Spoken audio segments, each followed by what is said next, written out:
بيستوسي صالحي دولة تركيا حب دولتنا ونتوي بنتام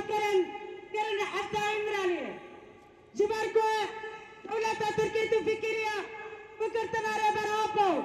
حموك على كنت بن بابك وانزابك لبه فلسفة ربرابو كتشاوى حركة خطا سبيكر ببر خطاني بإصرار أبكالي كنت حمول سربيا ساكنا هيرو उनकी जानें शरीय को रुझावात आते करें कुछ आवाज़ बजारे को बने तो बिन पेबू दौलत तर्की ऊंचते इनखा कुछ आवाज़ आफरीन दमहा हस्ती तैयारी खरा कर औ बरखदाना बिने पर लामर दौलत तर्की हाथ करें कुछ आवाज़ रिशी खा लिस्टरे कानी उकरे स्पीकर लुए दराजी हाथा बिन पे करें هذه العزلة المفروضة على قائدنا عبد الله أوجلان منذ عقود،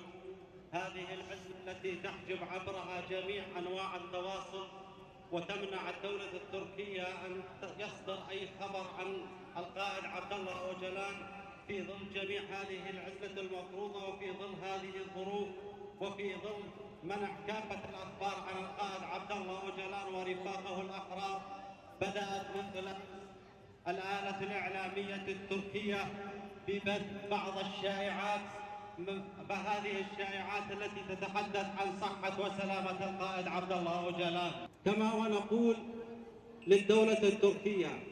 إنكم مهما مارستم من إرهاب وفاشية واضطهاد على القائد عبد الله أوجلان، مهما فعلتم مهما عملتم سيبقى القائد أوجلان قائدنا، وسيبقى القائد أوجلان قدوتنا، وسيبقى المسار الذي حدده لنا القائد عبد الله أوجلان مسارنا الذي لن نحيد عنه،